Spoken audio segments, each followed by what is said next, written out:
وزیر اعلیٰ پنجاب مریم نواز دورہ چین میں شنگھائی پہنچ گئی۔ کمیونسٹ پارٹی آف چائنا کی شنگھائی کمیٹی کے ڈپٹی سیکرٹری زاؤ زونگمنگ سے ملاقات، پنجاب اور شنگھائی کے درمیان معاشی تعلقات کو مزید مضبوط کرنے کے عزم کا اظہار، مختلف شعبوں میں تعاون کو مزید فروغ دینے کی ضرورت پر زور۔ مریم نواز نے کہا، اہل چین سے عضو میرے خود میں شامل ہے۔ پاکستان اور چین نواز شریف اور شہباز شریف کے دور حکومت میں مزید قریب آئے۔ سی پیک کا آغاز نواز شریف اور شہباز شریف کے دور حکومت میں ممکن ہوا۔ کئی سال کے سیاسی اور معاشی عدم استحکام کے بعد پاکستان کی معیشت اور معاشی اشاریہ بہتری کی طرف گامزن ہے۔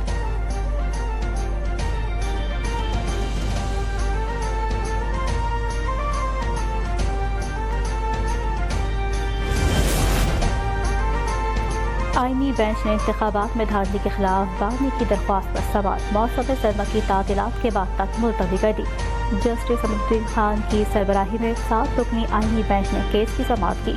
بانی پی ٹی آئی کے وکیل حامد خان نے کیس سے ملتوی کرنے کی استدعا کی، کہا نوٹس موصول نہیں ہوا، تیاری نہیں کر سکا۔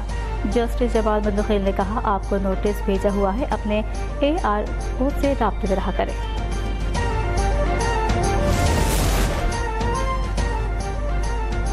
سپریم کورٹ کے آئینی بینچ نے مظاہر علی نقوی کو شو کاز نوٹس کے خلاف درخواست عدم پیروی پر خارج کر دی۔ جسٹس امین الدین کی سربراہی میں آئینی بینچ نے درخواست پر سماعت کی۔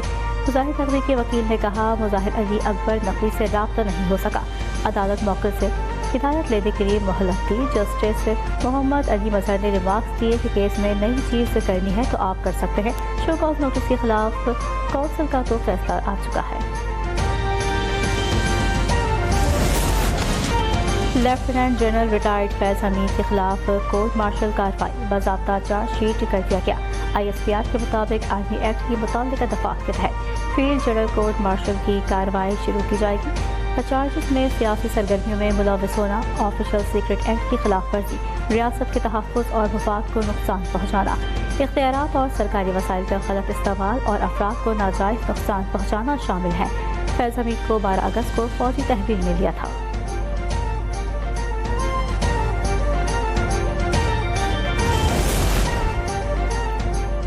Field general court marshal K عمل کے دوران ملک میں انتشار، بدامنی اور پرتشدد واقعات میں سابق سربراہ ISI فیض حمید کے ملوث ہونے سے متعلق علیحدہ تفتیش بھی جاری ہے۔ پرتشدد اور بدامنی کے متعدد واقعات میں 9 مئی سے منسلک واقعات کی تفتیش بھی شامل۔ پرتشدد واقعات میں مذموم سیاسی عناصر کی ایما اور ملی بھگت بھی شامل تفتیش۔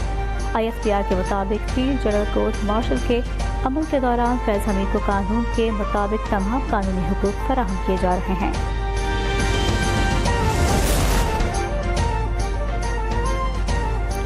یہ چارج شیٹ فیض حمید اور بانی PTI کے گٹھ جوڑ پر ہے۔ انہوں نے ملک کو نقصان اور ڈیفالٹ کے دہانے تک پہنچایا، معاملے کو منطقی انجام تک پہنچانا چاہیے۔ مسلم لیگ نون کے رہنما طلال چودھری کا مطالبہ، کہا فیض حمید کے ٹرائل کو سبوتاژ کرنے کے لیے سول نافرمانی کی کال دی گئی۔ ثابت ہو گیا 9 مئی کو احتجاج نہیں بغاوت کی گئی تھی، اب اداروں کے اندر سے ان کو سپورٹ نہیں مل رہی۔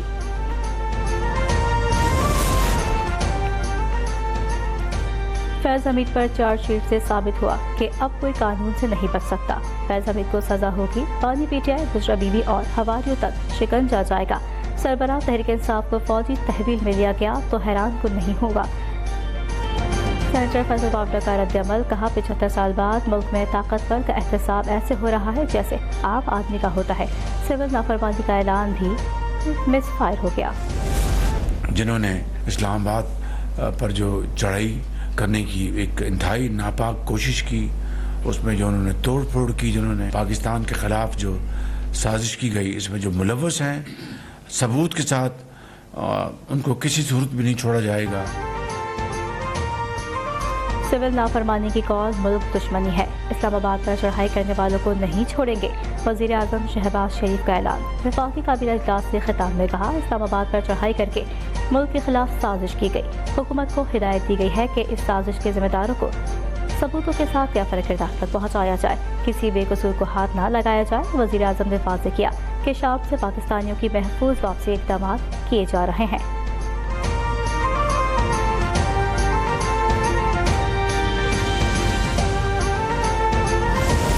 سول نافرمانی کی انہوں نے کال دی ہے۔ میرا چیلنج ہے ان کو اللہ کے فضل سے ان کو کوئی پاکستانی جو ہے یوٹیلیٹی بل دینے سے انکار نہیں کرے گا۔ پی ٹی آئی والے سول نافرمانی کریں، لوگ یوٹیلیٹی بلز بھی دیں گے اور ترسیلات زر بھی بھیجیں گے۔ وزیر دفاع خواجہ صفات چیلنج، قومی اسمبلی اجلاس سے خطاب میں کہا ان کی 3 کالز ناکام ہوئی، سول نافرمانی کی کال بھی ناکام ہوگی۔ پی ٹی آئی کے اندر اختلافات ہیں، ہر شخص مختلف بیانات دے رہا ہے۔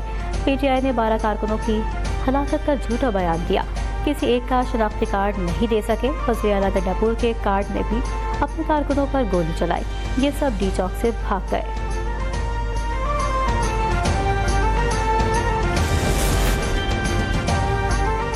پی ٹی آئی کے رہنما شوکت یوسفزئی نے کہا کہ حکومت نے سنجیدہ مذاکرات نہ کیے تو 14 دسمبر سے سول نافرمانی کا اعلان ہوگا۔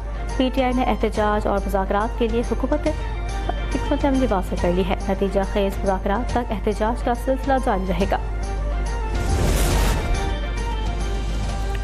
سینٹ کا اجلاس آج شام 4:30 بجے ہوگا۔ سینٹ کے آج کے اجلاس کے لیے 15 نکاتی ایجنڈا جاری کر دیا گیا۔ ایجنڈے کے مطابق قائمہ کمیٹیوں کی رپورٹس پیش کی جائیں گی۔ سپریم کورٹ کے ججز کی تعداد، ترمیمی بل 2024 کی رپورٹ پیش کی جائے گی۔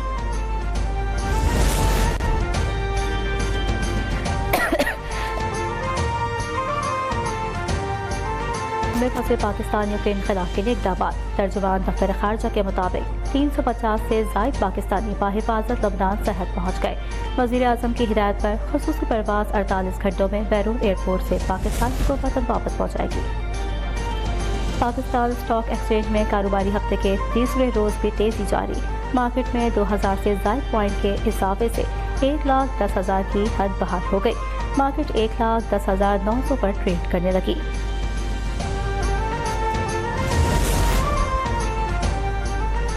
ایشیائی ترقیاتی بینک نے پاکستان کے لیے $20 کروڑ قرض کی منظوری دے دی ہے۔ اے ڈی بی کی جانب سے جاری کردہ اعلامیے کے مطابق قرض کی رقم بجلی کی تقسیم کے نظام میں جدت لانے میں استعمال ہوگی۔ تقسیم کار کمپنیوں کی پائیدار بجلی فراہم کرنے کی تعداد میں اضافہ ہوگا۔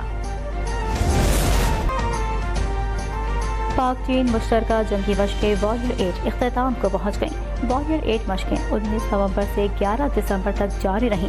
3 ہفتوں پر محیط مشقوں میں پاکستان اور چین کے دستوں نے انسداد دہشت گردی سے متعلق ایک دوسرے کے تجربات سے استفادہ کیا۔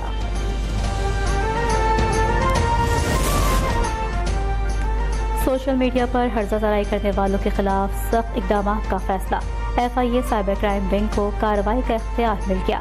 F I A cyber wing کے اختیارات کی باضابطہ بحالی کر دی گئی ہے۔ وزارت آئی ٹی نے نوٹیفیکیشن بھی جاری کر دیا۔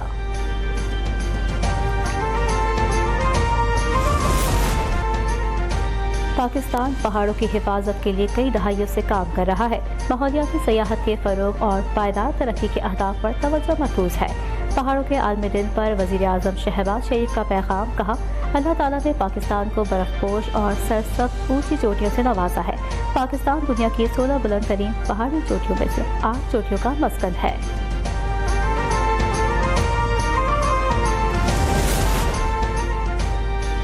کراچی میں سردی کا آغاز ہو گیا، پارہ سنگل ڈیجٹ میں چلا گیا۔ محکمہ موسمیات کی شہر قائد میں 3 روز کے دوران درجہ حرارت مزید گرنے کی پیشگوئی۔ کراچی میں کل سے کوئٹہ کی ہوائیں بھی چلیں گی۔ شہر کا کم سے کم درجہ حرارت 9 سینٹی گریڈ اور زیادہ سے زیادہ 26 ریکارڈ کیا گیا۔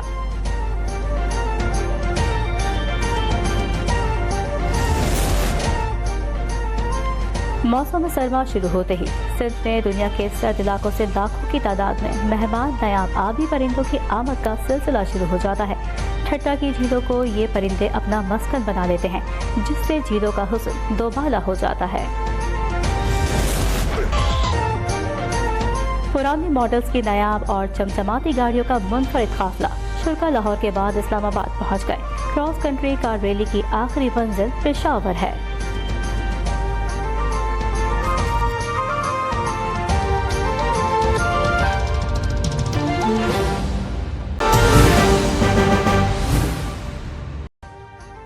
ابھی سبسکرائب کریں تاکہ کوئی خبر رہ نہ جائے۔